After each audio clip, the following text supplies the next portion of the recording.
দর্শক, শুরুতেই জানিয়ে দিচ্ছি নির্বাচনের দিনসহ আগামী 3 দিন দূরপাল্লার বাস এবং সেই সাথে আন্তজেলা বাস চলাচল করবে। দর্শক, ত্রয়োদশ জাতীয় সংসদ নির্বাচন এবং গণভোট উপলক্ষে যানবাহন চলাচলে কিছু বিধিনিষেধ আরোপ করা হয়েছে।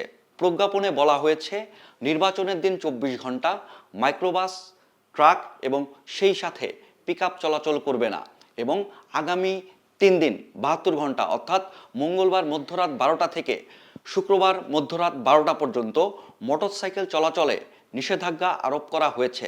সেই সাথে নির্বাচনের দিন 24 ঘন্টা কোনো লঞ্চ বা কোনো নৌযান চলাচল করবে না। তবে মেট্রো রেল চলাচলে কোনো ধরনের বিধিনিষেধ আরোপ করা হয়নি, বরঞ্চ সেদিন ভোটারদের সুবিধার্থে রেলের সংখ্যা আরও বাড়ানো হবে। তাছাড়া সারা দেশব্যাপী ট্রেনের সংখ্যা ঠিকঠাক থাকবে এবং চলবে শিডিউল অনুযায়ী।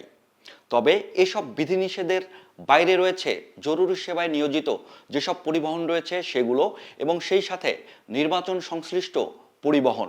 এছাড়া স্থানীয় পর্যায়ে যেসব যানবাহন চলাচল করে সেসব পরিবহনগুলো এসব নিয়মকানুনের বাইরে থাকবে। দর্শক, ধন্যবাদ আমাদের সঙ্গে থাকবার জন্য।